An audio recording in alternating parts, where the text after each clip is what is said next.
अस्सलाम वालेकुम friends, welcome to my channel novel choice. I hope आप लोग खैरियत से होंगे और आप लोग का दिन भी अच्छा गुजर रहा होगा। तो फ्रेंड्स, आज जो जो मैं नॉवेल लेकर आई हूँ उसका नाम है चले साथ ज़िंदगी तलक, जिसको तहरीर किया है उम्मे आसमा सईद ने। बहुत अच्छा नॉवेल है, मैंने पढ़ा, मुझे बहुत अच्छा लगा। मैंने सोचा आप लोगों के साथ शेयर करूँ। आप लोगों को भी यकीनन ये नॉवेल बहुत पसंद आएगा। तो इस नॉवल की तरफ बढ़ने से पहले अगर आप लोग मेरे चैनल पर नए हैं तो प्लीज़ मेरे चैनल को सब्सक्राइब ज़रूर कर देगा और बेल आइकन को भी ज़रूर प्रेस करेगा और हो सके तो मेरी तमाम वीडियो को लाइक्स भी करेगा। चलें बढ़ते हैं इस किस्से जानिब। आ रहा है प्यार का मौसम, महबूब के दीदार का मौसम, फूलों ने ली है अंगड़ाई, जी उठे हैं दिल में अरमान मोहब्बत के, चाहतों का तूफ़ान लेकर आया है बहार का मौसम। बहार की आमद ने न सिर्फ बाग बगीचों में हरियाली नहीं लाई थी, बल्कि अपने साथ बसंत का त्यौहार मनाने वालों के दिलों को भी खुशी से हरा भरा कर दिया था। ऐसी ही मिली जुली कैफियत इस्लामाबाद में राजपूत पैलेस में थी, जहाँ मौसम बहार और बसंत को बड़े जोश खरोश से मनाना इनका ख़ानदानी रिवाज था। सुबह सुबह राना शमसुद्दीन ने पूरा घर सर पर उठाया हुआ था। मुलाजमों की बस शामत आई हुई थी। राजपूत पैलेस के पिछली साइड पर जहाँ एक कशीदा मैदान की सूरत में जगह को रखा गया था, जो हर त्यौहार पर ख़ास पकवान बनाने के लिए था, वहाँ खड़े राना शमसुद्दीन हलवाई के देर से आने पर इनकी अच्छी खासी धुलाई कर रहे थे। क्या हुआ भाईजान, आप इतने गुस्से में क्यों हैं? राना शमशादुद्दीन आंखें मलते हुए राना शम्स के आवाज़ सुनकर कमरे से बाहर आए। तुम्हें किसी बात की परवाह है? सो जाओ जाकर, सूरज सर पर आ गया और आपकी तो नींद पूरी नहीं हो रही है। सब काम मुझे ही देखने पड़ रहे हैं। राना शम्स की बात सुनकर शमशाद ने खामोशी इख्तियार करना ही बेहतर समझा। चलो अब जल्दी से खाना पकाना शुरू करो और मेहमानों के आने से पहले पहले सारी डिशें तैयार होनी चाहिए। राना शम्स ने हलवाई को जाने का कहा, फिर अपना रुख शमशाद की तरफ कर लिया। अब वो हलवाई से हटकर शमशाद पर अपना गुस्सा उतारने का वक्त हो गया था। अगर तुम ऐसा करोगे, इतनी कायली दिखाओगे तो बाकी घर वालों पे क्या असर पड़ेगा? अगर मैं ज़िंदा ना रहा तो क्या सँभाल पाओगे इस घर को? ये राणा शमसुद्दीन का पुराना हथियार था, जो वो हमेशा अपने छोटे भाई शमसुद्दीन का इस्तेमाल करते थे, जिसको सुनकर बस शमशाद मुँह लटकाए खड़ा रहता था। आगे से बोलना तो दूर की बात, वो कभी अपने बड़े भाई के सामने आँख उठाकर कभी नहीं देखता था। जब भी वो गुस्से में हो, जाओ अब जाकर सबको उठाओ, शाम तक मेहमानों ने आ जाना। ये सब गधे घोड़े बेच कर सो रहे हैं। राणा शमसुद्दीन अपनी छड़ी ज़मीन पर मारते हुए बड़े-बड़े कदमों उठाते अंदर की तरफ चले गए। आज तो सुबह का नाश्ता यहाँ ही हो गया। शमशाद ने गहरी सांस ली और बोलता हुआ अंदर की तरफ चला गया। राणा शम्स की डांट के बाद शमशाद का ये वही तरीका था, जो वो उनके सामने नहीं कह पाता, वो इनके जाने के बाद कह डालता। उठ जाओ, देखो सूरज निकल आया और तुम अभी तक सो रही हो, इतने काम पड़े हैं। राबिया बेगम ने बेड पे मधुर सोई मरहा को उठाया। अम्मी सोने देना। मरहा ने दोबारा चादर खींचकर अपने ऊपर ले ली। ताइमी आप जाएं, मैं इसे उठाती हूँ। राबिया बेगम के पीछे खड़ी अशमाल नूर ने धीमी आवाज़ में कहा, जो गुलाबी रंग के सूट पहने बालों की हाई पोनी की हाथ में चाय का कप पकड़े अपनी बड़ी बड़ी आंखों से कब से खड़ी ये सब देख रही थी और साथ साथ चाय का मज़ा ले रही थी। मैं बाहर जाकर देखती हूँ, तुम संभालो इसे", राबिया ही कहती हुई बाहर चली गई। अशमाल को सुबह-सुबह उठने की आदत थी और उसके बरक्स मरहा को सोने की। अशमाल ने दबे पाँवों के साथ चलते हुए मरहा के बेड के पास आए और बड़े आराम से उसके मरहा के हाथ पकड़ा और अपने चाय के कप में डुबो दिया। हाय अल्लाह! मैं जल गई, अम्मी मैं जल गई, सूरज मेरे ऊपर गिर गया है। मरिया ने एक चीख के साथ उठते हुए अपने सामने मुस्कुराती अशमाल को देखा, जो अभी अभी ये कारनामा अंजाम देकर बैठी थी। "अशमाल की बच्ची, मैं तुम्हारी जान निकाल दूँगी। मेरे हाथ को शहीद करने चली थी।" मरहा ने तकिया उठाकर अशमाल की तरफ फेंका। अशमाल खुद को बचाते हुए फ़ौरन बेड से उठ गई। "मैंने कुछ नहीं किया, वो तो तुम खुद मेरी चाय में हाथ डाल रही थी। नींद में एक तो मेरी चाय ख़राब कर दी, ऊपर से मुझे डाँट रही हो।" अशमाल ने कमर में हाथ रखते हुए मरहा को कहा, जो अपनी उँगलियों पे मुँह मारते हुए गुस्से से अशमाल की तरफ देख रही थी। "ऐसे क्या गुस्से से देख रही हो? सच कह रही हो। अब उठो और जाकर फ्रेश हो जाओ, मेरे लिए चाय बना कर लाओ। सारी चाय गंदी कर दी है।" अशमाल ने बुरा-सा मुँह बनाकर कहा। "क्या कहा तुमने? ये मत भूलो कि मैं तुमसे बड़ी हूँ।" मरहा ने बेड से उतरते हुए अशमाल की तरफ देखकर कहा, जो शायद चाय की तरफ देखते हुए उल्टी जैसी मुँह बना रही थी। "हाँ, हाँ, मुझे पता है, सिर्फ 3 माह तुम बड़ी हो। ओके, वो भी तुम्हें आने की जल्दी थी, वरना हम साथ में भी आ सकते थे।" अशमाल ने चाय का कप सामने खड़ी मरहा की तरफ करते हुए कहा, जो अशमाल को अपनी हरकत पर शर्मिंदा होने के बजाय बड़े ठिठाई से बात करते हुए देख रही थी, और ये सब पहली बार नहीं था। अशमाल ने महरा को कभी अपनी कज़न समझा ही नहीं था। वो दोनों हमेशा एक दोस्त और बहनों की तरह रहती थी। "चलो शाबाश, जल्दी से चाय लेकर आओ।" फिर दोनों नरम-नरम घास पे चलते हुए गार्डन में चाय पीते हैं। अशमाल ने जाते हुए मरहा को कहा, "और हाँ, मैं ये तो बताना ही भूल गई कि ताऊ जी आज बहुत गुस्से में हैं। तुम अपनी खैर मनाओ।" अशमाल कानों को हाथ लगाते हुए बाहर की तरफ चली गई और मरहा वहीं बुत बने सब सुन रही थी। अभी-अभी अशमाल ने इसके ऊपर एक और बम फोड़ दिया था, राना शम्स के गुस्से का बताकर। राना शमसुद्दीन के गुस्से से पूरा घर डरता था, क्योंकि कोई ऐसा बंदा नहीं था जो उनके गुस्से को ठंडा कर सके। और जब ये गुस्सा राना शम्स अपनी बेटी मरहा और बेगम राबिया पे निकालते तो मरहा को होश में आने में 1 हफ्ता तो लग जाता था। 1 हफ्ते तक वो ऐसी ही गुमसुम रहती थी जैसे इसके पास बोलने को ज़बान नहीं है। अशफाक पूरे घर का चक्कर लगाते हुए घर के बैक साइड की तरफ चले गए जहाँ खाने बन रहे थे।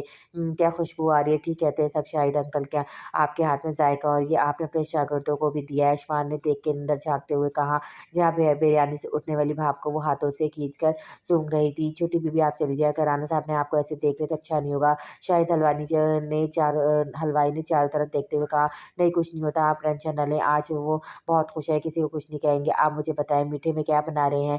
राना साहब ने गुलाब जामुन का कहा है, वो बनेंगे। ओह गुलाब जामुन, अशमाल ने बुरा सा मुनाफ बनाकर कहा, दुनिया जाए की मिठाई अशमाल को पसंद थी सिवाय गुलाब जामुन के। शायद अंकल मैं तो भूल ही गई थी कि मैं यहाँ क्यों आई थी। वो आपके खानों की खुशबू ने मुझे भुला दिया। वो ताऊ जी ये कहकर भेजा है कि गुलाब जामुन की जगह पर लड्डू बनेंगे, वो भी पिस्ते वाले। इनके कुछ खास मेहमान आ रहे हैं जिनको लड्डू बहुत पसंद है, इसलिए ज़रा अच्छे से मज़ेदार बनाइएगा। अशमान ने अपने आखिरी अल्फाज पर जोर देते हुए कहा, ठीक है छोटी बीबी, आपने अच्छा किया बता दिया, मैं तो शुरू करने वाला था। गुलाब जामुन आप बेफिक्र रहिए, ऐसे लड्डू बनाऊंगा कि राना साहब पहले कभी ना खाए होंगे। शाहिद ने बड़ी खुशी से कहा, ठीक है बनाए फिर। अशमान ने प्लेट से बादाम उठाते कहा और वापस अंदर की तरफ भागी। चलो भाई एक काम तो हो गया, गुलाब जामुन की तो छुट्टी हो गई, अब बनेंगे मज़े के लड्डू। अशमान नूर की पसंद के लड्डू। अशमान खुद को हवा की तरह झोलती हुई मज़े से आ रही थी। कहाँ से आ रही हो अशमान? पर पूरे घर में ढूंढ रही थी। फरहत बेगम ने अशमान को आते देखा तो कहा, वो अम्मी मैं तो बस ऐसे ही मॉर्निंग वॉक कर रही थी। अशमान अपनी बाहें फरहत बेगम के गले में डालते हुए कहा, अच्छा चलो नाश्ता लग गया, तुम्हारे ताऊ जी के आने से पहले सबका वहाँ होना ज़रूरी है, पता है ना वो कितना गुस्सा करते हैं। फिर चलो शाबाश। फरहत बेगम ने अशमान का हाथ पकड़ा और उसे नाश्ता करने की टेबल पर ले गई। इनको मज़ीद आईसीयू में रखना होगा, दिमाग पर चोट आने की वजह से ये अभी तक बेहोशी की हालत में है। एक्सीडेंट काफ़ी बुरा था, ये तो अल्लाह ने इनकी जान बचा ली, नहीं तो कुछ भी हो सकता था। आप अभी परेशान ना होना, बस दुआ करें इंशाल्लाह सब ठीक हो जाएगा। डॉक्टर ने पास खड़े अरहम और उसकी फैमिली को हौसला दिया और तसल्ली बताते हुए चले गया। डॉक्टर की बात सुनने के बाद अरहम की परेशानी कम तो हुई लेकिन ख़त्म नहीं हुई। आज इसकी फ़्लाइट थी वो भी कैंसिल हो गई। अरहम सब ठीक हो जाएगा, तुम इतना परेशान ना हो, देखो डॉक्टर ने यही कहा है। अरहम की अम्मी ने अरहम को हौसला देते हुए कहा, लेकिन वो कहाँ सुनने वाला था। इसकी जान अटकी हुई थी, इसकी दुनिया सबसे कीमती शे आज इस हालत में वो कैसे बर्दाश्त करता। अम्मी आप लोग चले जाएँ, मैं हूँ यहाँ पर, आप दोनों की फ़्लाइट शाम की है, वहाँ भी सब आप दोनों का इंतज़ार कर रहे होंगे। अरहम ने अपनी अम्मी-अब्बू को कहा जिनकी शाम की दुबई की फ़्लाइट थी, कल शाम अरहम की कज़न की मंगनी का फंक्शन था और ये सब वहाँ जाने के लिए घर से निकले थे। अरहम की फ़्लाइट सुबह की थी इसलिए वो जल्दी निकल आया था, लेकिन एक्सीडेंट का सुनते ही इसने अपनी फ़्लाइट कैंसल करवा दी। ठीक है, लेकिन तुम अभी जल्दी आने की कोशिश करना, अरहम के अब्बू ने से कहा और वो दोनों अरहम को वहीं अस्पताल में छोड़कर चले गए। अरहम ने परेशानी से आईसीयू की तरफ देखा, कभी कल रात को ही तो वो इससे बात कर रहा था और आज वो इस हालत में होगा इसे सोचा भी नहीं था। जब तक वो उसमें होश में ना जाए अरहम की बेचैनी बढ़ती जा रही थी। क्या मसला है? क्या खोल क्यों नहीं रहा?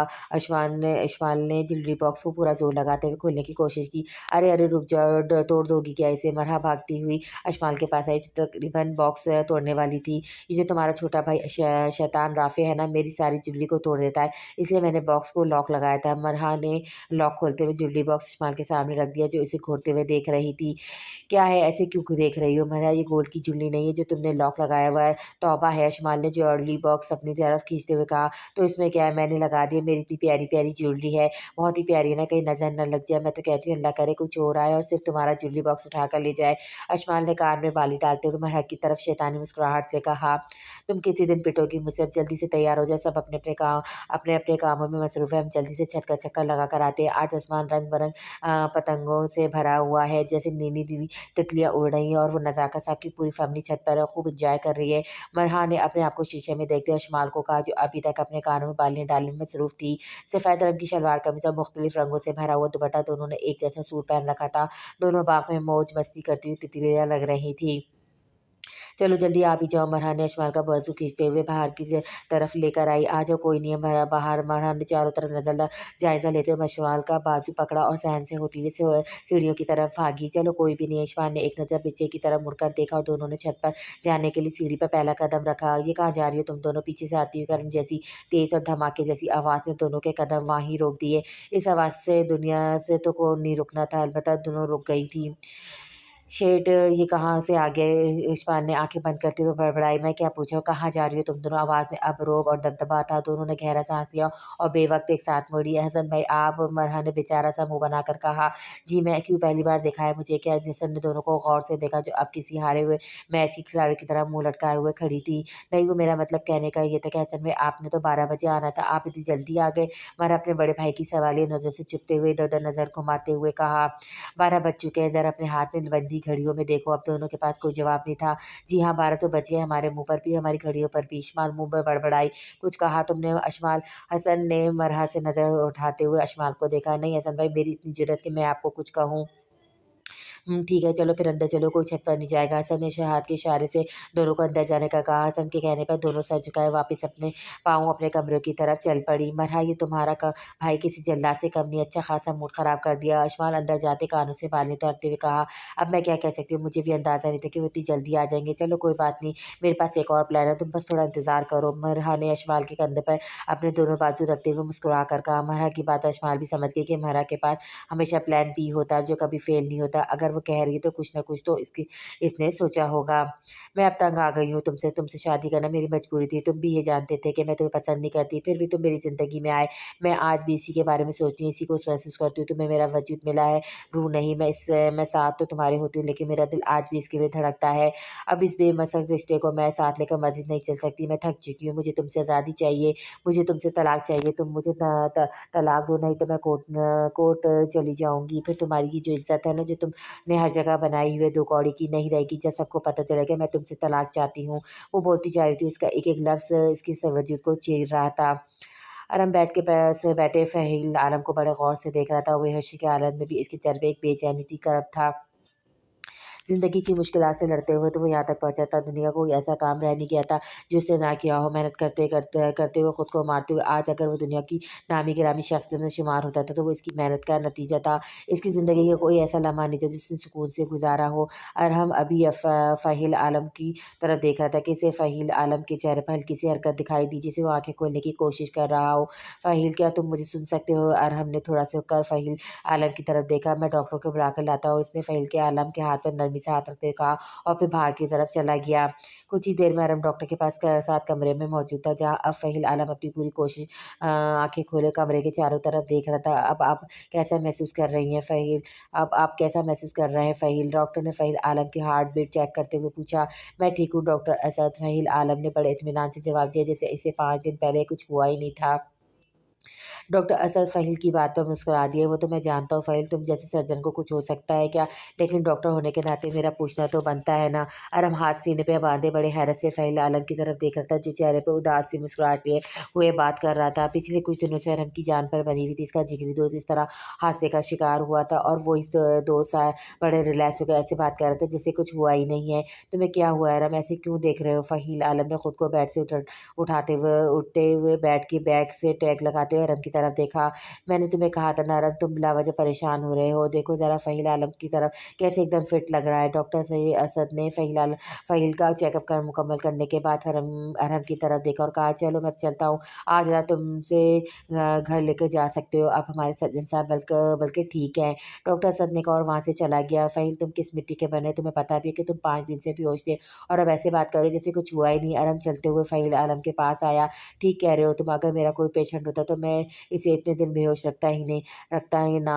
मेरे 5 दिन ज़ाया हो गए यहाँ लेटे हुए। पता भी है कि मेरा कितना नुकसान हुआ है इस 5 दिनों में। फ़हील आलम ने बड़ी संजीदगी से कहा तुम्हारा कुछ नहीं बन सकता फ़हील, मैं अपनी दुबई की टिकट कैंसल करवा कर बैठा हूँ और तुम्हें अपने 5 दिनों का अफ़सोस हो रहा है। माना कि तुम एक अच्छे सर्जन हो, तुम्हारे एक-एक मिनट बहुत कीमती है, लेकिन हादसा तो किसी के साथ भी हो सकता है और ऊपर से तुम मुझे सुना रहे हो, हद है। वैसे मेरी जान पे बनी थी, अगर तुम्हें कुछ हो जाता तो तुम्हें अंदाज़ा नहीं कर सकते मेरा क्या हाल होता। और तुम हो के अरहम ने खफ़ा होने वाले अंदाज में कहा। फ़हील आलम सीने पे हाथ रखे अरहम की बातें बड़े गौर से सुन रहा था। क्या अब ऐसे क्यों घूर रहे हो? अरहम ने फ़हील आलम की तरफ देखते हुए कहा।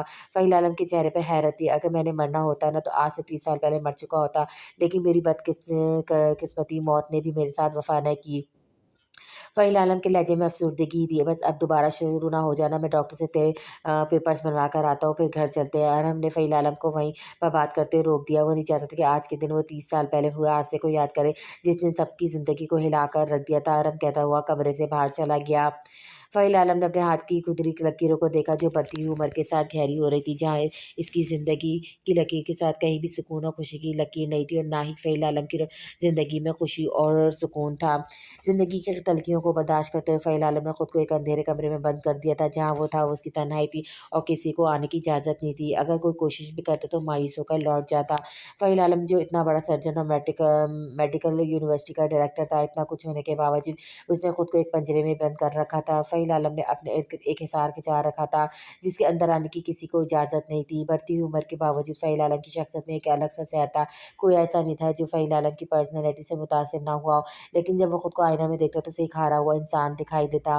वो सब कुछ तो हार चुका था, हँसना तो दूर की बात, वो कभी मुस्कुराया नहीं था। फ़हील आलम, तुम अपनी ज़िंदगी ऐसे ज़ाया कर रहे हो, ये फ़िक्रा वो बहुत दफ़ा सुन चुका था अपनी गुज़री हुई ज़िंदगी में। वो इसका बस एक ही जवाब था इसके पास, मैं कुछ ज़ाया नहीं कर रहा क्योंकि मेरे पास ज़ाया करने के लिए कुछ भी नहीं है।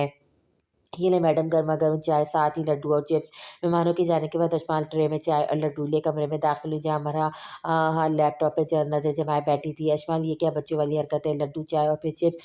मरहा ने लैपटॉप से नज़र हटाते हुए ट्रे की तरफ देखा। यार मरहा, तुम खाकर तो देखो कितना मज़ा आएगा, ये मेरी अपनी बनाई हुई डिश है, बल्कि मेन्यू है और यू नो शमाल, नूर की चॉइस कभी ख़राब नहीं होती है। शमाल ने चाय का कप मरहा की तरफ करते हुए कहा, अच्छा तुम कह रही हो तो खा कर देखती हूँ। मरहा ने तो थोड़ा लड्डू लिया और साथ में चिप्स का छोटा चिप्स। बुरा नहीं है, साथ ही चाय का घूँट लिया। देखा, मैंने कहा था ना मज़े का है ना। शमाल ने अपनी बड़ी-बड़ी आँखें फाड़ कर मरहा की तरफ देखा। हाँ, मज़े का है, पता नहीं कहाँ से ऐसी उल्टी-सीधी तरकीबें तुम्हारे दिमाग में आ जाती हैं। मरहा ने एक और चिप्स पीस है चिप्स का लड्डू के साथ लगाते हुए कहा, अच्छा तुम मुझे बताओ क्या देख रही थी? अशमान ने झुककर लैपटॉप की तरफ देखा, कुछ नहीं देख रही थी, यूनिवर्सिटी की वेबसाइट ओपन की थी, ये देखने कि हमारा एडमिशन हुआ कि नहीं। हो जाएगा, तुम इतनी परेशान क्यों हो रही हो? हम दोनों हैं इतने सही कि कोई भी हमें रिजेक्ट नहीं कर सकता। अभी दोनों बातों में सिरते के दरवाजे पे दस्तक हुई और साथ ही हसन ने कमरे में कदम रखा। क्या कर रही हो तुम दोनों? हसन ने कुर्सी खींचकर आगे की तरफ किया और उस पे बैठते हुए कहा, कुछ नहीं, हम तो चाय पी रहे थे, आप लेंगे क्या? महरा ने कप आगे करते हुए कहा, नहीं नहीं, मैं रात को चाय नहीं पीता, ये तुम्हें मालूम भी है, फिर भी पूछ रही हो। हसन की करख्त आवाज़ पर दोनों खामोश हो गए। ये पकड़ो तुम अपने पेपर्स, और ये तुम। हसन ने दोनों की यूनिवर्सिटी के एडमिशन के पेपर्स दिए। क्या हमारा एडमिशन हो गया? अशमाल ने खुशी से पैरों की पेपरों की तरफ देखते हुए कहा, हाँ हो गया, लेकिन एक बात मेरी अपने दिमाग में बिठा लो, मेरी तरफ देखो, तुम दोनों सुन रही हो ना क्या कह रहा हूँ? हसन ने ऊँची आवाज़ में दोनों को कहा, जो खुशी के मारे एक-दूसरे को गले लगा रही थी और ये भी भूल गई थी कि अभी हसन कमरे में है। जी, जी, हसन भाई। मरहा ने हसन की बात पर चौंक कर कहा, अशमाल। हसन ने अशमाल की तवज्जो अपनी तरफ करवाई, तुम जानती हो कि ये फ़ील्ड मेडिकल की कितनी एहसास होती है, यहाँ पर थोड़ी-सी भी कोताही किसी की भी जान ले सकती है। तुम दोनों अब डॉक्टर बनने जा रही हो, तो इस बात का ख़्याल रखना कि डॉक्टर एक मसीहा होता है, जैसे कैस किसी किस्म का कोई इलाज नहीं होता है, ना पैसे का और ना अपने अहले-ओहदे का। इसमें सिर्फ़ इंसानियत की खिदमत करनी होती है और तुम दोनों भी ऐसा ही करोगी। पहले दूसरों की मुश्किलात को हल करना, फिर अपनी सहूलत को देखना। तुम दोनों पैसे के लिए डॉक्टर नहीं बन रही, इंसानियत की खिदमत के लिए बन रही हो, समझ आई? हसन कुर्सी पे टाँग रखे मरिया और इस्माइल को समझा रहा था। और वो शुरू से ही दोनों को ऐसे अच्छे और बुरे कामों में फ़र्क करना समझाता था, जिसकी बातों में इतनी तासीर होती थी कि बात चाहे कितनी भी मुश्किल क्यों ना हो, हसन इसे अपने अंदाज़ में इस तरह बयान करता है कि अगला सुनने वाले के दिमाग में मरते दम तक वो बात नहीं निकलती थी। इसलिए हसन ने लेक्चर की फ़ील्ड को चुना था, जहाँ वो अपने मज़ामीन के साथ-साथ लोगों की मोटिवेशन लेक्चर भी दिया करता था। घर में हसन वो भाई बनता था, जो अपने वालिद राना शमसुद्दीन के आगे चुप नहीं रहता था। जो गलत बात होती, इसे वो राना शम्स से तस्लीम करवा के रहता, और यही वजह थी कि आज अशमाल और मरा को मेडिकल कॉलेज में एडमिशन मिल गया था, जो हसन की मरहूम मेहनत थी। हसन ने अपनी बात मुकम्मल करने के बाद दोनों की तरफ देखा। जी हसन भाई, समझ गए। दोनों एक साथ बोले, गुड, अब सो जा, सुबह यूनिवर्सिटी भी जाना है। तुम दोनों ने, हसन ने उठते हुए अपनी शर्ट के आस्तीनों को ऊपर करते हुए दोनों की तरफ देखा। जी बस, हम सोने ही लगे हैं। अशमाल ने पेपर्स टेबल्स पर रखते हुए कहा, ओके गुड नाइट। हसन कहते हुए कमरे से बाहर आ गया। यस, कल यूनिवर्सिटी जाना है। शमाल उछलकर बेड से नीचे उतरी और सीधा अलमारी के पास जाकर खड़ी हो गई। मरहा, हम दोनों एक जैसा सूट पहनते, क्या ख्याल है? शमाल ने अलमारी से कपड़े देखते हुए कहा। पागल हो शमाल, हम बच्चे नहीं हैं, अलग-अलग पहनेंगे, मैंने तो पहले से तैयार कर रखा हुआ है। मरहा ने ब्लैक कलर का सूट अलमारी से निकालते हुए कहा, तुम बहुत तेज़ हो मरहा, अब मैं क्या पहनूंगी? शमाल बेचैनी से अलमारी से कपड़े ढूँढने लग गई। खौफ से इसके हाथ काँप रहे थे, लेकिन वो मजबूर थी। इसकी मालकिन ने जो इसे ये काम सौंप दिया था और फिर वही पैसे की लालच ने इसके दिमाग को खौल चढ़ा दिया था। जितने पैसे इसे इस काम में मिलते थे, वो कहीं भी नौकरी कर लेती तो उतना ना कमा सकती। कदम की आहट सुनते ही ज़ियाद शाह का वजूद काँप गया। हमेशा की तरह से फ़रार हासिल करने की कोशिश की, लेकिन अपने बेजान वजूद के साथ वो बेड से ज़रा भी ना हिल सका। ज़रिया को अपनी तरफ आता देखा, खौफ से इसकी आँखें फैल रही थी और वो खुद पर होते इस ज़ुल्म से बचने के लिए वो सुरैया को देखते हुए आँखों से भीख माँग रहा था।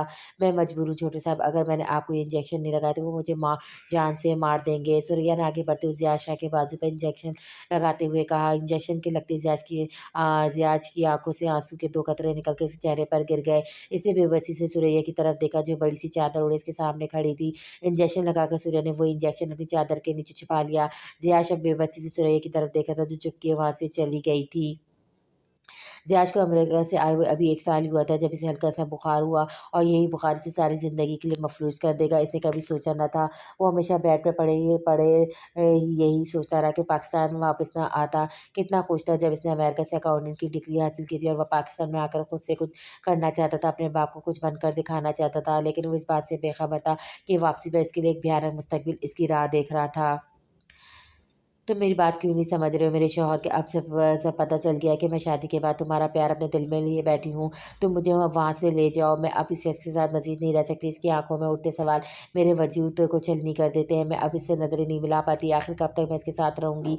मेरे दिल में अब भी तुम ही बसते हो। इसका हाथ पकड़ कर अपने दिल पर हाथ रखते हुए कहा, नहीं, मैं ऐसा नहीं कर सकता। इसमें कोई शक नहीं है, मैं आज भी तुमसे प्यार करता हूँ, करता रहूँगा। लेकिन मैं इस शख्स का घर कैसे बर्बाद कर दूँ जिसमें इसका कोई कसूर ही नहीं, और अब तुम एक माँ हो। मुझे खौफ आता है कि मैं इस बच्चे से इसकी माँ को अलग कर दूँगा तो खुद खुश कैसे रह पाऊँगा। तुम्हारे साथ तुम ये बात क्यों नहीं समझ रही हो आलिया? इसने आलिया से अपने हाथ छुड़ाते हुए कहा, मैं कुछ नहीं जानती, मुझे बस तुम चाहिए। मैं 9 साल से तुम्हारा इंतज़ार कर रही थी। अब तुम अगर मुझे ये कह रहे हो, और रही बात इस बच्चे की, तो वो मेरी गलती थी। इस गलती को मैं ख़त्म कर दूँगी। मैंने आज तक इसे अपनी औलाद नहीं माना। मैं तुम्हारे साथ अपनी फैमिली बनाना चाहती हूँ। आलिया ने अपने सर इसके सीने पर रखते हुए कहा। फ़हील बेटा, ये तुम सुबह-सुबह कहाँ जा रहे हो? तुम तो छुट्टियों पर हो। फ़हील आलम के एक्सीडेंट के बाद अरम ने इसकी यूनिवर्सिटी में इत्तला दे दी थी और अब अस्पताल में भी वो कुछ दिन तक नहीं आएगा। बीजान जो फ़हील आलम के लिए इसकी बेटी लेकर आई थी, फ़हील आलम को पहले से उठा देकर कहा। अभी रात को तो वो अस्पताल से वापस आया था और सुबह होते हुए यूनिवर्सिटी के लिए तैयार खड़ा था। शीशे के सामने खड़ा वो अपनी टाई को बाँध रहा था। हमेशा की तरह इसका लिबास सादा और जस रंग था। फ़हील आलम ने बीजान की बात को इग्नोर करते हुए अपनी टाई को ठीक किया और टेबल पर रखी घड़ी को देखा और अपनी कलाई पर बाँधते हुए इसने एक नज़र बीजान की तरफ देखा, जो अब भी दरवाजे के पास खड़ी थी। क्या कहा बीजान? आपने? फ़ील ने आगे बढ़कर चाय का कप उठाया। कुछ नहीं बेटा, वो बस, बीजान ने मायूसी से जवाब दिया। फ़ील आलम ने चाय का घूँट लिया और बीजान के पास आया।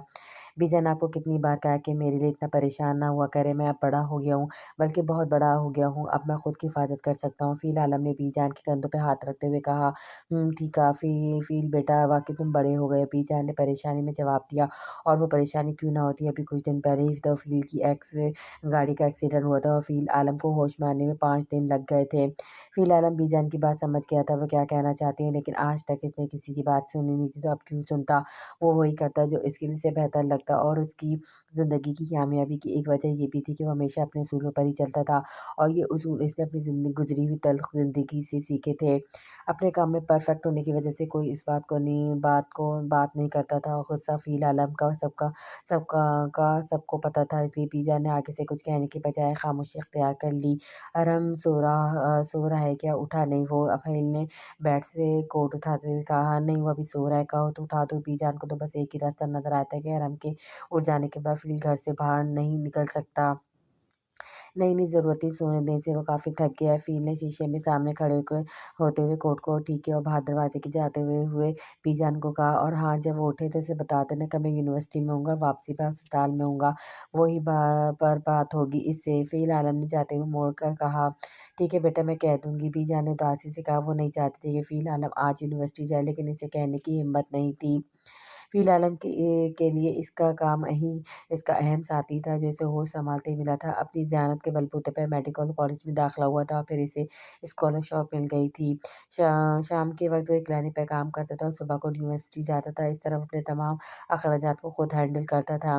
मेहनत और लगन की वजह से इसने अपना नाम मेडिकल की दुनिया में तब बनाया जब इसकी पहली सर्जरी कामयाब हुई। जिस ब्रेन ट्यूमर के मरीज़ को सपने जवाब दे देता, इसकी सर्जरी के लिए कोई हामी नहीं भर रहा था।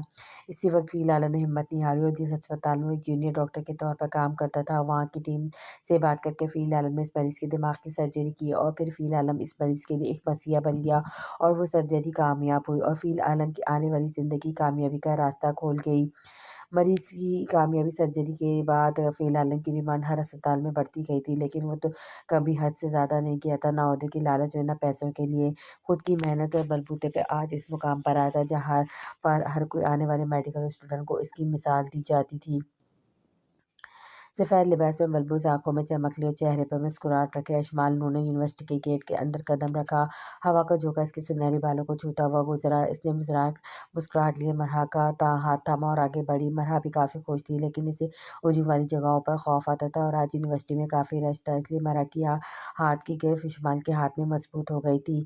अशमाल पुरजोश अंदाज में अपने साथ आए नए स्टूडेंट से मिल रही थी। दोनों के चेहरे खुशी से दमक रहे थे। अब वो कॉलेज से यूनिवर्सिटी में आ चुकी थी, जिसके बारे में दोनों ने कॉलेज में बहुत सुना था। फाइनली मरहा अब यूनिवर्सिटी आ गए हैं। इस्माइल ने सांस को खींचते हुए कहा, मरिया यूनिवर्सिटी के नक्शे पर क्लास ढूंढने की कोशिश कर रही थी। हाँ यार, लेकिन यहाँ तो क्लास में जाना ही मुश्किल है, मिल ही नहीं रही। मरहा ने परेशानी से नक्शे को बंद किया। अरे मरहा, ये नक्शा देखना पुराना हो गया, आओ किसी से पूछ लेते हैं। इस्माइल ने मरहा का हाथ पकड़ा और क्लास का मालूम करने के लिए बाकी खड़े स्टूडेंट के पास चली गई। यहाँ भी कुछ पता नहीं चल रहा, हमारा क्या मुसीबत है, किसी को भी कुछ पता नहीं, सबको अपनी पड़ी है। अशमाल और मरा वहाँ खड़े स्टूडेंट से भी कुछ खास पता नहीं चला, वो भी अपनी-अपनी क्लासेस ढूँढने की कोशिश कर रहे थे। आज यूनिवर्सिटी में सबका पहला दिन था एडमिशन के बाद, इसी वजह से रश भी बहुत था, किसी के साथ जान-पहचान नहीं थी और ऐसी हालत में कोई किसी की मदद भी नहीं कर रहा था। इन सब स्टूडेंट को देखकर मरा और शमाल का सर चकरा गया और जो सोच कर आई थी वैसा कुछ नहीं था। अशमाल ने अपने खुले बालों को पोनी डाली जो गर्मी की शिद्दत वजह से अशमाल की गर्दन पर चिपक रहे थे। यार मारा, यहाँ हम दोनों एक साथ खड़ी रही तो कुछ नहीं बन सकता, ऊपर से इतनी गर्मी और तुम ऐसा करो, थोड़ी हिम्मत दिखाओ, कुछ नहीं होता। यहाँ सब स्टूडेंट है, रश को इग्नोर करो, एक साइड से तुम जाओ क्लासेस देखना और दूसरी तरफ मैं चली जाती हूँ, किसी न किसी एक को तो मिल ही जाएगी और फिर फ़ोन पर राब्ता कर लेंगे। अशमाल ने मरहा को कहा, जिस पर मरहा ने बड़ी मुश्किल से रजामंदी का इज़हार किया। वो अकेली नहीं जाना चाहती थी, लेकिन अब मजबूरी थी, इसलिए दोनों को मुखालिफ सिम जाना पड़ा। हमारा हाथ में अपनी क्लासेस का शेड्यूल पकड़े गुजरती हर स्टूडेंट से पूछ रही थी। यही हाल अशमाल का भी था। हर तरफ से मायूस होकर अशमाल यूनिवर्सिटी की सीढ़ियों पे बैठ गई। अशमाल, जिसने 3 इंच की हील पहनी थी, अपने पाँव को दबा रही थी। इतना पैदल चलने से इसके पाँव में अब दर्द हो रहा था। मरहा ने अशमाल को दूर दूर दूर से सीढ़ियों में बैठा देख लिया था। वो अब मायूस सा मुँह बनाकर अशमाल के पास आकर बैठ गई थी। तुम्हें कहा था ना कि हील मत पहनो, लेकिन तुमने मेरी बात नहीं मानी, अब पाँव लेकर बैठी हो। मरहन ने अपने चेहरे को अपने दोनों हाथों में लिए इधर-उधर जाते स्टूडेंट को देखते हुए कहा, चुप कर मरिया, ये यूनिवर्सिटी में आज का दिन बहुत बुरा गुजरा है, ऊपर से तुम्हारी जली-कुटी बातें। अशमाल ने अपने पाँव से हाथ हटाते हुए माथे पर हाथ रखते धूप की रोशनी को अपने चेहरे पर पड़ने से रोका। अशमाल किसी अंदाज से बैठे अभी कुछ देर हुई थी कि सामने से फ़िल आलम ने अपने कोट के बटन बंद करते हुए गाड़ी से निकला। माथे पे लगी चोट जिस पे छोटी साइज़ की पट्टी लगाई हुई थी, आँखों पे ब्लैक ग्लासेस लगाए, फ़िल आलम ने अपने बैग यूनिवर्सिटी के मुलाजिम को दिया और खुद बड़े-बड़े कदम उठाता हुआ ऑफिस ब्लॉक की तरफ बढ़ा। अशमाल अब हाथ में पैर पकड़े खुद को गर्मी से बचाने के लिए हवा दे रही थी जब इसे सामने से फ़िल आलम आता दिखाई दिया। अशमाल फ़ौरन उठ खड़ी हुई और तेज़ी से चलते हुए फ़िल आलम के पास आई। Excuse me. फ़िल आलम जैसे ही अशमाल के पास से गुजरने लगा, अशमाल ने फ़िल आलम को फ़ौरन रोका। अशमाल की आवाज़ से फ़िल आलम के बढ़ते हुए कदम वहीं रुक गए। क्या आप बता सकते हैं ये एटोनॉमी डिपार्टमेंट कहाँ होगा? मैं तो सारी यूनिवर्सिटी में देख चुकी हूँ, मुझे नज़र नहीं आया। और ऊपर से इतनी गर्मी, समझ नहीं आ रहा कि आज ही सूरज ने इतना गर्म होना था, सारी क्लासेस ही नहीं मिल रही हैं, क्या आप बता देंगे? अशमाल ने अपना रोना सुनाते हुए फ़िल आलम की तरफ देखा, जो जेब में हाथ डाले मुसलसल बोलती अशमाल को देख रहा था।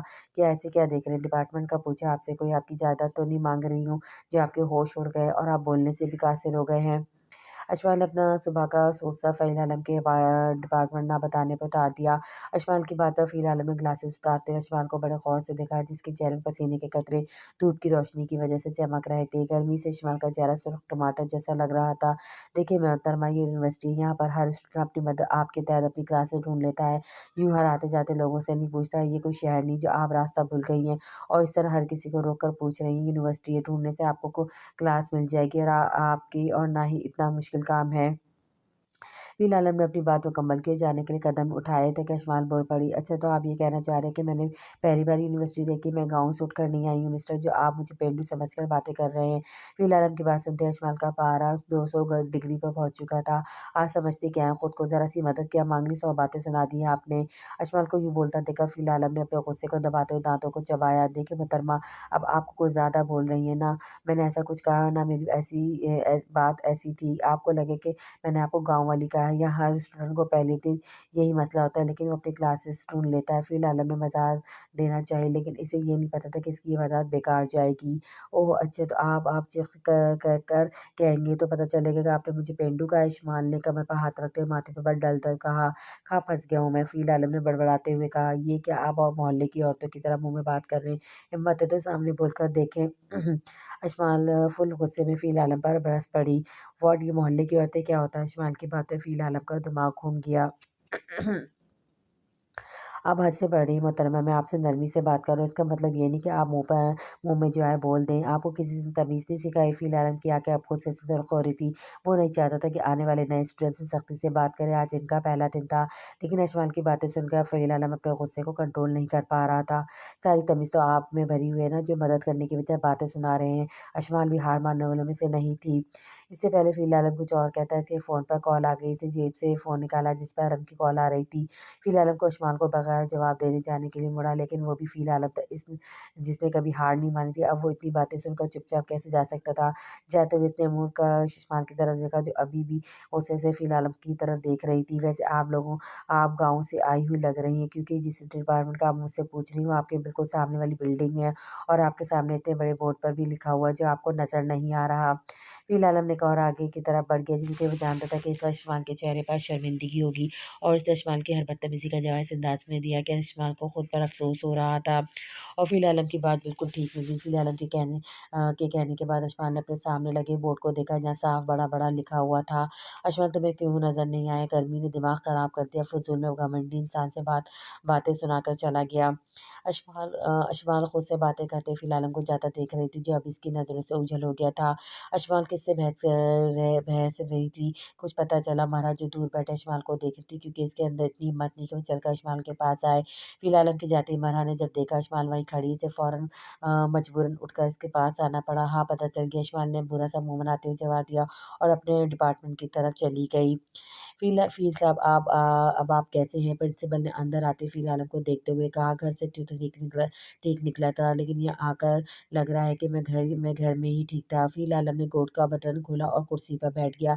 क्या मतलब? मैं समझा नहीं आपकी बात। प्रिंसिपल ने फ़ील आलम की तरफ देखते हुए कहा, कुछ नहीं, छोड़ें, आप मुझे बताएँ, वेलकम स्पीचेज़ कब शुरू होने वाली है? मुझे अस्पताल जाना है, एक ज़रूरी सर्जरी है। अभी थोड़ी देर में मैंने नोटिस बोर्ड पर नोटिस लगा दिया, हर स्टूडेंट ने पढ़ लिया होगा। बस अपनी-अपनी क्लास में चले जाएँ, तो लास्ट पीरियड में स्पीचेज़ कर लेते हैं। प्रिंसिपल ने फ़ील आलम को शेड्यूल बताते हुए कहा, "ठीक है, मैं लेबॉर्टरी का चक्कर लगा कर आता हूँ, तब तक आप तमाम स्टूडेंट की लिस्ट तैयार कर लें।" फ़ील आलम ये कहते हुए कमरे से बाहर निकल गया। देखती हूँ अब कैसे मुझे नौकरी से निकालते हैं, मैं थक गई हूँ इस मरीज़ की देखभाल करके। ज़ियाद शाह की मेडिकल देखभाल के लिए फ़ारूक सरमदी ने होम नर्स रखी हुई थी, जो ज़ियाद को उसके खाने और मेडिसिन का ख़्याल रखती थी। सैलरी ज़्यादा होने की वजह से नीलम अभी तक वहाँ टिकी हुई थी। नीलम से पहले 4 नर्सें छोड़ कर जा चुकी थी, इसलिए फ़ारूक सरमदी ने नीलम से ये बात लिखवा लिया था कि वो सैलरी उसकी मर्ज़ी से देंगे, और वो जॉब तब तक नहीं छोड़ सकती जब तक ज़ियाद की तरफ से कोई मसला ना हो।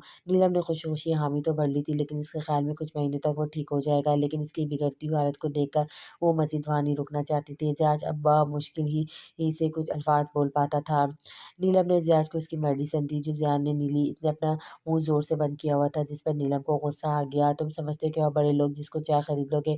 मैं पागल थी जो इस जॉब के लिए हामी भर ली, लेकिन अब नहीं, अब तो फ़ारूक साहब भी कुछ नहीं कर सकते, जो मैं अब तुम्हारे साथ करने वाली हूँ।" नीलम ने टेबल से एसी का रिमोट उठाया, इस एसी को हाई डिग्री पे करके कमरे से बाहर आ गई। कुछ ही देर में कमरा पारा बर्फ़ की तरह ठंडा होने लग गया था। ज़िया शाह जैसे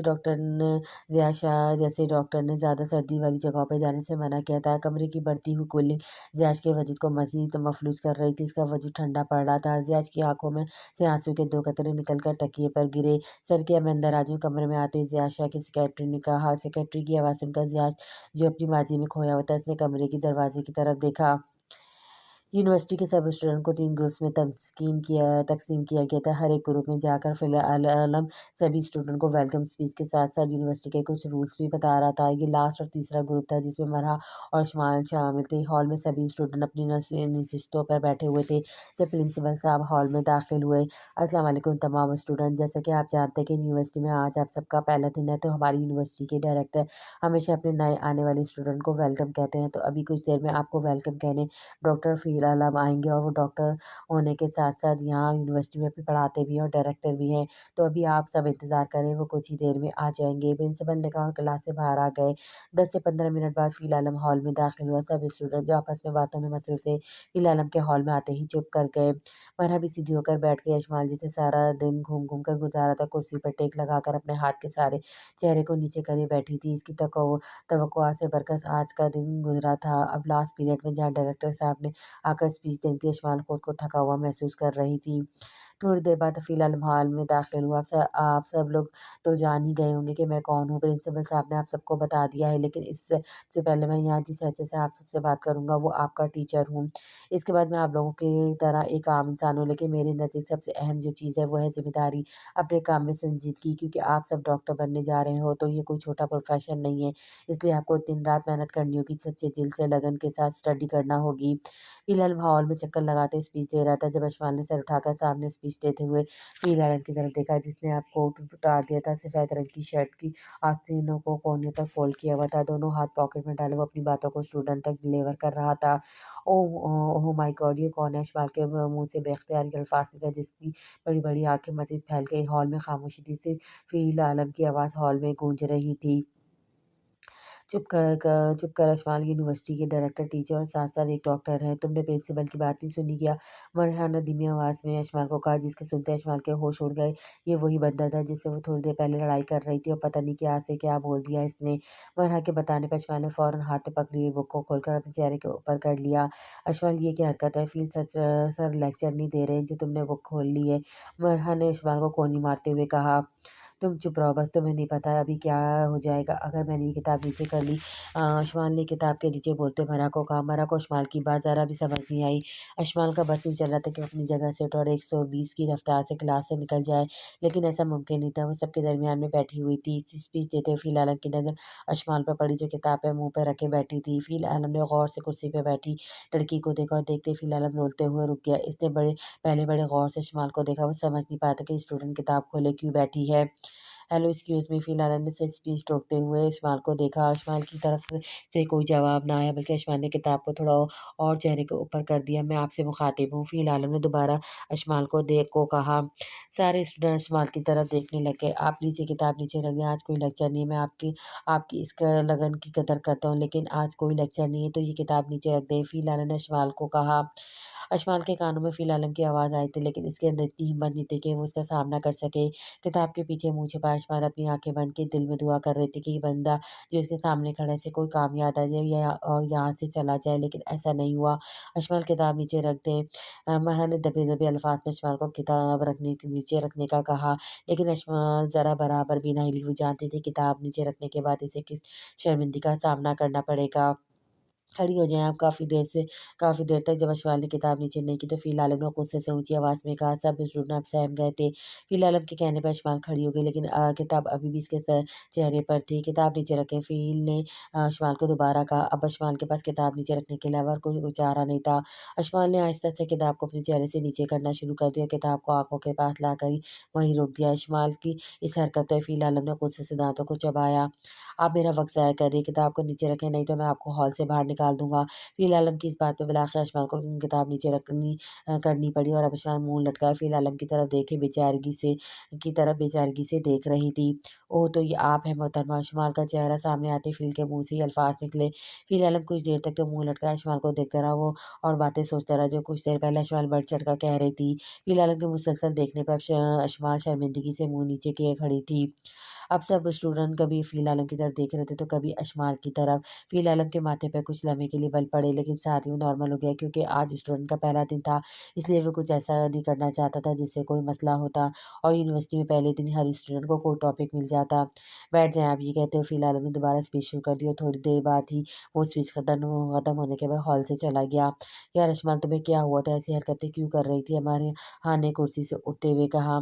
सब बताती हूँ घर जाकर, अभी तो यहाँ से चलो। अशमाल को बाहर जाते हुए सारे स्टूडेंट देख रहे थे जिनसे खुद को बचाते अशमाल ने बैग उठाया, फ़ौरन हॉल से निकल गई। शाम के साए ढल रहे थे जब फ़िल आलम अपने क्लिनिक पहुँचा था। मरीज़ों की काफ़ी तादाद जमा हो चुकी थी। फ़िल आलम ने अपना क्लिनिक शहर के किसी पहुँच एरिया में नहीं बनाया था। ये एक गाँव था चकवाल से कुछ किलोमीटर के फासले में, जहाँ अस्पताल तो दूर की बात, वहाँ बिजली की भी बहुत कम घरों में थी और फ़िल आलम ने अपना क्लिनिक खोला था और लोगों का मुफ्त इलाज करता था। वहाँ के लोग सादा और साफ दिल थे जो फ़िल आलम को एक फ़रिश्ता समझते थे। फ़िल आलम को क्लिनिक में टाइम का पता भी नहीं चलता था कि कब रात हो जाती थी, लेकिन वो कभी भी इस काम से थका नहीं था। लोग की मदद करता इससे सुकून मिलता था। वो भी इस दौर से गुज़रा था जब इसे मदद की ज़रूरत थी, लेकिन किसी ने इसकी मदद नहीं की थी। क्लिनिक से वापसी में गाड़ी ड्राइव करते हुए फ़िल आलम हमेशा इन सोचों में गुम होता जिसमें वो पिछले 30 सालों में नहीं निकल सका। गाड़ी को गैरेज में खड़ा करके फ़िल आलम ने घर की बैल पे जैसे ही हाथ रखा, साथ ही दरवाज़ा खुल गया। तो जनाब, आप आ ही गए ना घर। कॉल उठाने की तो ज़हमत ही नहीं की आपने। फ़िल के पीछे चलते हुए अरम शिकायतों की लाइन लगा रहा था। फ़िल आलम ने कोट उतार कर सोफ़े पे रखा और अपनी कमीज़ की आस्तीनों को ऊपरा करते हुए सोफ़े पे बैठकर अरम की जली-कुटी बातें बड़े पुरसुकून अंदाज़ में सुन रहा था, क्योंकि आज सारा दिन में अरम ने फ़िल आलम को 20 के करीब कॉल्स कर दी थी, लेकिन फ़िल आलम अपने कामों में इतना मसरूफ़ था कि इसने एक बार भी कॉल नहीं उठाया। अगर वो उठा भी लेता तो फ़िल आलम को इस बात का इल्म था कि अरम ने क्या कहना है, इसलिए फ़िल ने कॉल ना उठाने में बेहतर समझा। तुम अब मेरा मुँह क्या देख रहे हो? शुक्र करो मैं तुमसे नाराज़ नहीं हूँ, नहीं तो तुम्हें पता है कि मैं जब नाराज़ हो जाऊँ तो मुड़ कर भी नहीं देखता। अरहम ने फ़िल की यूँ खामोश रहने पे कहा, पता है, मुझे सब पता है, लेकिन मैं क्या करता, आज काम भी तो बहुत ज़्यादा था और 5 दिनों का काम तुम खुद सोचो, मुझे तो खाना खाने की भी फुर्सत नहीं मिली। फ़िल आलम ने भी अरहम पर इमोशनल अटैक किया जो बाद में इसी के गले पड़ गया। फ़िल की बात सुनकर अरहम का गुस्सा एकदम से उड़ गया। तुमने खाना नहीं खाया, कमाल करते हो यार तुम भी, चलो फ्रेश हो जाओ, हम आज बाहर खाना खाएँगे। अरहम ने उठते हुए कहा। फ़िल को अपनी कही हुई बात पे अफ़सोस हो रहा था। वो सोच रहा था काश वो कोई और बात कर देता जिससे अरब का गुस्सा ठंडा हो जाता। नहीं अरब, आज नहीं, मैं बहुत थक गया हूँ। फ़िल आलम ने बात करते हुए अपनी कलाई पर बाँधी घड़ी को उतारते हुए कहा, कोई बहाना नहीं चलेगा, वैसे भी मैं सुबह की फ्लाइट से जा रहा हूँ, पता नहीं कब आऊँ पाकिस्तान। चलो आखिरी डिनर साथ भी कर लेते हैं। अरब ने फ़िल को अपने जाने का भी बता दिया। फ़िल के पास इनकार करने का कोई जवाज़ नहीं बनता था। चलो ठीक है, मैं फ्रेश होकर आता हूँ। फ़िल आलम ने हथियार डालते हुए कहा और उठकर फ्रेश होने के लिए चला गया। अशफाक, तुम पागल हो, तुमने यूनिवर्सिटी के सीईओ जो एक सर्जन है, इनको अच्छी खासी सुना दी, कमाल करती हो तुम भी।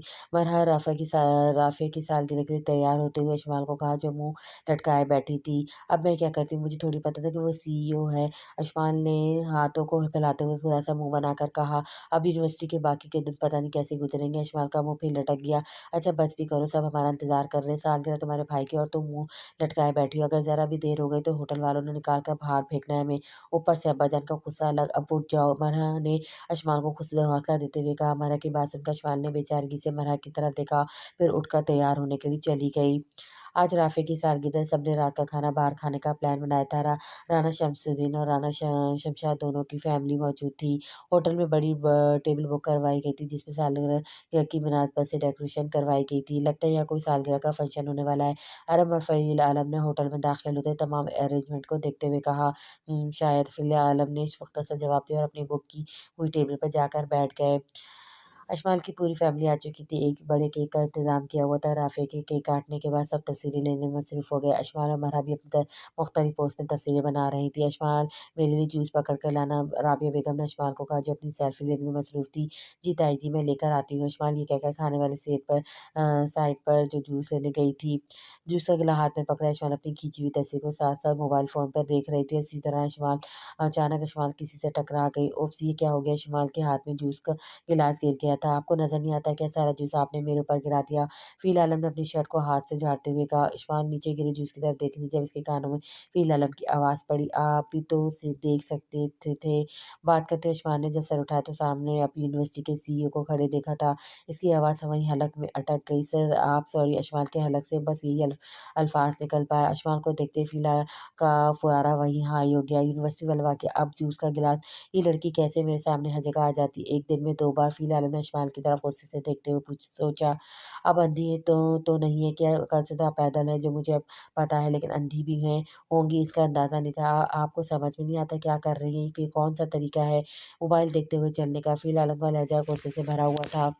एक तो मैं आपसे सॉरी बोली, लेकिन अब आपको कुछ ज़्यादा ही बोल रहे हैं। अगर मैं अंधी हूँ तो आँखें अल्लाह ने आपको भी दी हैं। अगर मैं नीचे मुँह नीचे करके चल रही थी तो आप साइड पर होकर चले जाते।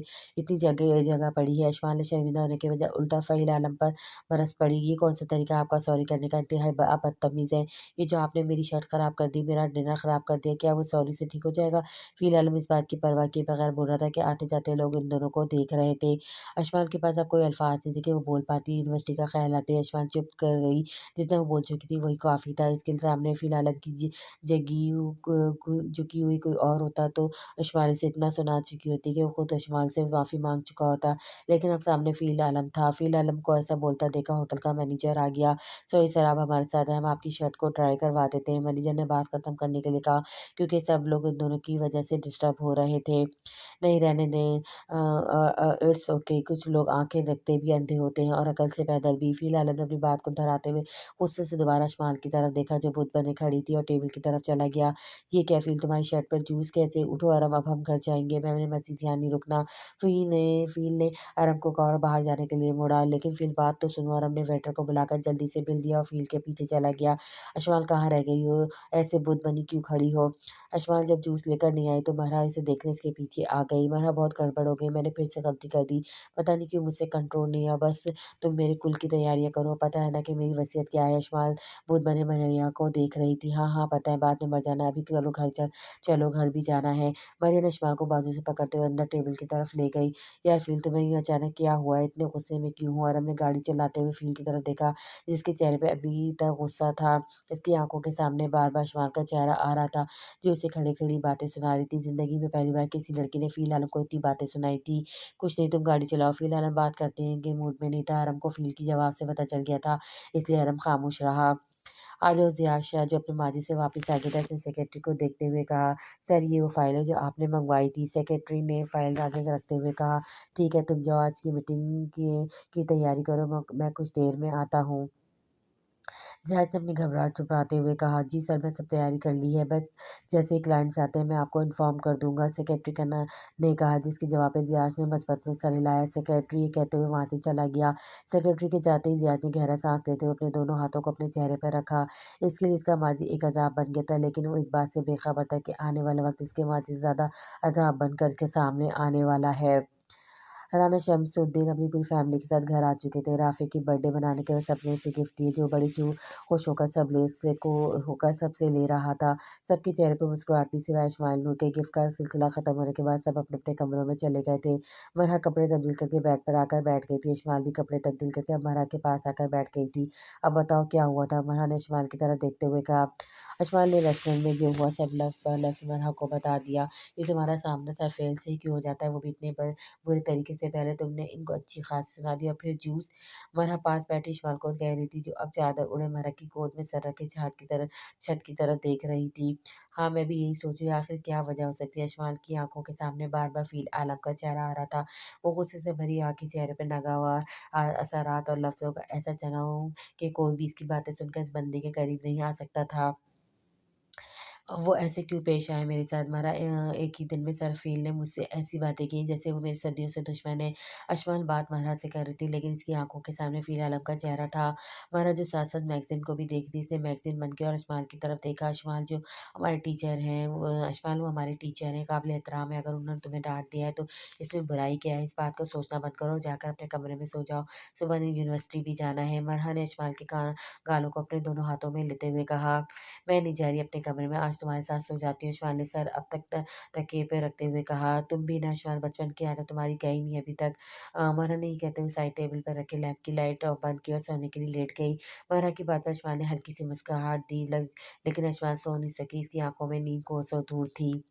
अशमाल यूनिवर्सिटी के लिए तैयार होती जब हसन ने कमरे में आने से पहले दरवाजे पे दस्तक दी और साथ ही कमरे के अंदर आ गया। कैसा रहा तुम दोनों का पहला दिन यूनिवर्सिटी में? कल वक्त ही नहीं मिला तुम दोनों से पूछ लूं। जिसकी हसन की बात पर अशमान जो अपने बैग में कुछ बुक्स रख रही थी, इसने एक नज़र हसन पर डाली जो ब्लैक कलर के पैंट और राउंड ब्लू कलर की शर्ट पहने जेबों में हाथ डाले अशमान से थोड़ा फासले पे खड़ा था। अरे वाह हसन भाई, आज पैंट शर्ट पहनी है आपने, खैरियत तो ना? कहीं कोई स्पेशल लेक्चर तो नहीं किया तो नहीं है क्या? अशमान ने अपने पंखे की हवा से उड़ाते हुए बालों को हाथ से सवरते हुए हसन की तरफ देखा। हसन उमूमन उमूमन शलवार कमीज में ही रहता था, बहुत कम होता था जब वो पैंट शर्ट पहनता था। मैंने तुमसे क्या पूछा, तुम मुझे क्या जवाब दे रही हो? मैं तुम्हारी यूनिवर्सिटी के बारे में पूछ रहा हूँ। हसन ने अपनी बात को दोबारा दोहराया। ठीक था दिन, बस क्लासेस ढूंढते ढूंढते देर लग गई थी। बाकी आज से क्लासेस शुरू होंगी। अभी अशमान बता ही रही थी कि हमारा जल्दी से अशमान के कमरे में आई। अशमान, मेरे वाइट कलर के टॉप्स तुम्हारे कमरे में जल्दी से आते ही इसने जब सामने के हसन को खड़े देखा तो उसकी सांस वहीं रुक गई।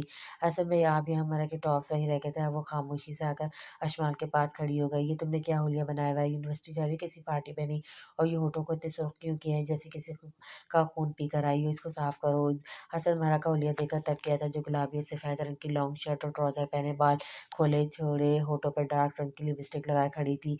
हसन की डांट सुनते अशमा अंदर ही अंदर मरा पे हंस रही थी। आज मैं तुम दोनों को यूनिवर्सिटी छोड़ूंगा, जल्दी करो, बाहर इंतजार कर रहा हूँ।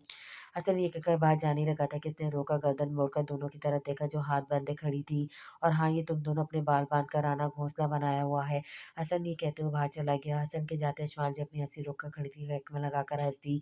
वाह मरा, आज तो तुम्हारी बेइज्जती डे है। मजा आ गया। अशमान ने मरा को छेड़ा जो शीशे के सामने खड़ी टिश्यू पेपर से अपने होंठ साफ कर रही थी।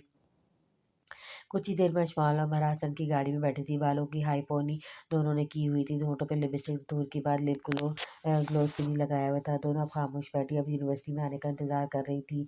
हसन ने दोनों को यूनिवर्सिटी उतारा और वो खुद अपनी जॉब पर चला गया। मरा का आज मुंह लटका हुआ तो हर किसी की थोड़ी सी डांट को दिल पर ले लेती थी। मरा अब बस भी करो, हसन मैंने कुछ गलत नहीं कहा, तुम्हारी लिपस्टिक वाकई बहुत ज्यादा थी। अशमा ने क्लासरूम के बाहर खड़े होकर मरा को देखा। तुम्हें डांट पड़ती है तो पता चलता। मरा ने बुरा सा मुंह बनाया। अच्छा मेरी माँ, तुम ठीक कह रही हो, अब चलो क्लास में देर हो जाएगी। अशमाल ने मरहा का हाथ पकड़ा और उसे खींचते हुए क्लास में ले गई। सारा दिन मरहा और अशमाल क्लास अटेंड करती रही लेकिन फ़िल आलम किसी क्लास में नहीं आया। अशमाल घर से निकलते ही दिल दिल में दुआ करती इसका सामना फ़िल आलम से ना हो जाए। और ये दुआ अशमाल की पूरी हो गई थी। आज इसकी सारी क्लासेस में फ़िल आलम नहीं आया था। अरम की फ़्लाइट थी और फ़िलहाल इसे एयरपोर्ट पर छोड़ने आया था। अरम जिसका काम पाकिस्तान में था लेकिन फ़ैमिली दुबई में थी, इसलिए इसका आना-जाना लगा रहता था। वो जब भी पाकिस्तान आता हमेशा फ़िल आलम के पास रुकता था। अब भी वो इस बात का फ़ायदा उठाते फ़िल आलम को ज़बरदस्ती अपने साथ एयरपोर्ट लाया था। यार फ़िल, मैं जा रहा हूँ लेकिन मेरा दिल अभी भी यही कह रहा है कि मैं रुक जाऊँ क्योंकि तुमने जो कल रात रिएक्ट किया था ना डिनर पे, मुझे परेशान कर दिया था। अरहम ने फ़िल आलम की तरफ देखा जो बार-बार अपनी घड़ी को देखा था। इसकी अस्पताल में आज 2 सर्जरी थी। फ़ील, मैं तुमसे बात कर रहा हूँ, तुम अपनी घड़ी को देख रहे हो। आरव ने सच होकर कहा, आरव देखो तुम्हारी फ्लाइट में अभी 1.5 घंटा बाकी है लेकिन मेरे अस्पताल में 2 सर्जरी है। तुम्हारे कहने पर मैं यूनिवर्सिटी नहीं गया, अब मैं अस्पताल से लेट नहीं होना चाहता। और रही बात रात की, तो जब वक़्त गुज़र जाता है तो उसके साथ होने वाले वाक़ये भी मद्धम पड़ जाते हैं। तो मेरे भाई, तुम जाकर वेटिंग रूम में इंतज़ार करो, मुझे अस्पताल जाना है, किसी की ज़िंदगी का मामला है। फ़िल आलम की बात पर आरव जो कब से बात बोलता जा रहा था खामोश हो गया। ठीक है, बात अगर अस्पताल की ना होती तो शायद मैं अभी तुम्हें जाने ना देता, लेकिन अब जाओ, मेरी फ़िक्र ना करो। अरहम ने उदास चेहरा बनाते हुए आँखों में पानी लिए फ़िल आलम की तरफ देखा। अरहम, यहाँ तो एक्टिंग बंद करो, तुम बच्चे नहीं हो और पहली बार तो नहीं जा रहे हो जो ऐसे रिएक्ट कर रहे हो। फ़िल आलम अरहम की एक्टिंग और रियलिटी को अच्छी तरह से जानता था। फ़िल आलम की बात पर अरहम की हँसी निकल गई। ठीक है, मैं मज़ाक कर रहा था, जाओ अस्पताल, पहले इंसानियत, इसके बाद कोई और इंसान। अरहम की बेतुकी मिसाल पर फ़िल आलम ने आँखें सिकुड़ते हुए अरहम की तरफ देखा और फिर तेज़ कदमों के साथ वहाँ से अस्पताल की तरफ निकल गया। अस्पताल से फ़ारिग होकर फ़िलहाल अपनी रूटीन के मुताबिक अपनी क्लिनिक की तरफ चला गया था। फ़िलहाल अपने क्लिनिक पर था और वहाँ के मरीज़ों का चेकअप कर रहा था, जब इसने सामने से आती हुई मायरा को देखा। फ़िलहाल और मायरा एक ही यूनिवर्सिटी में पढ़ते थे। फ़िलहाल डॉक्टर की फ़ील्ड में चला गया और मायरा टीचिंग की। दोनों के प्रोफ़ेशन अलग होने के बावजूद इन दोनों की दोस्ती में कोई ख़ास असर नहीं पड़ा था। मायरा जब चाहती फ़िलहाल से मिलने आ जाती और फ़िलहाल भी इसे पूरा वक़्त देता। आज भी मायरा फ़िलहाल की क्लिनिक आ गई थी, लेकिन इस बार फ़िलहाल मायरा को देखकर हैरान हो, क्योंकि वो इसकी क्लिनिक कभी नहीं आती थी। इसे यहाँ का माहौल पसंद नहीं था। फ़िल आलम ने मायरा को दूर से आता देखा, इसे इंतज़ार करने का इशारा किया। कुछ देर बाद फ़िल आलम अपने पेशेंट को चेक करके फ़ारिग हुआ था। "तुम आज यहाँ क्यों आई हो?" फ़िल आलम बाहर इंतज़ार करती मायरा के पास आया। "बस ऐसे ही मैंने सोचा आज क्यों ना आज का डिनर साथ किया जाए। तुमसे पूछती तो तुम कॉल ही अटेंड नहीं करते, इसलिए सोचा मैं खुद ही आ जाऊँ।"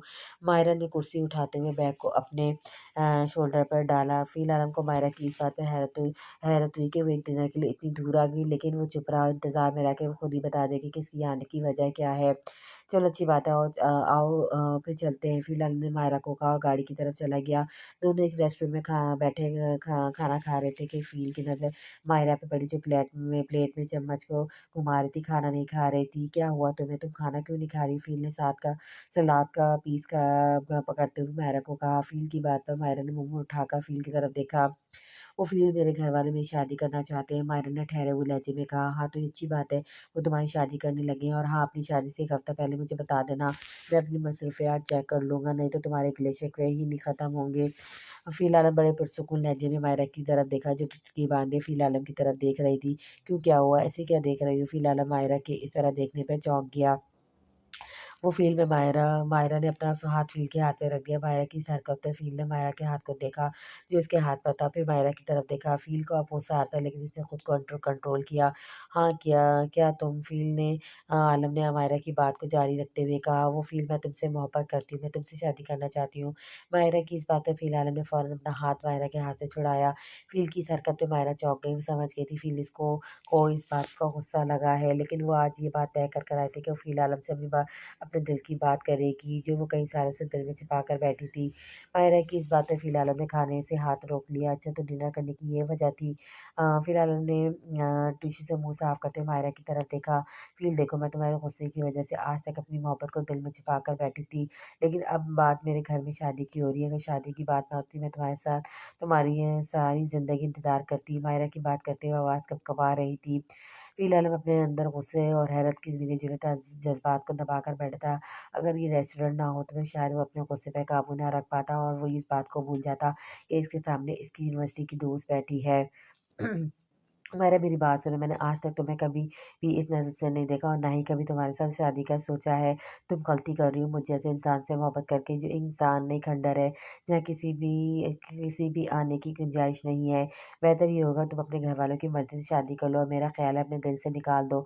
मुझे तो हैरत हो रही है कि तुम मुझे जानते हुए भी ये बात कर रही हो। मैंने आज तक तुमसे इस किस्म की कोई बात नहीं की, ना वादा किया और ये बात भी नहीं की। मैं सिर्फ़ तुम्हें ये सब कह रहा हूँ, मेरी ज़िंदगी में किसी दूसरे की गुंजाइश नहीं।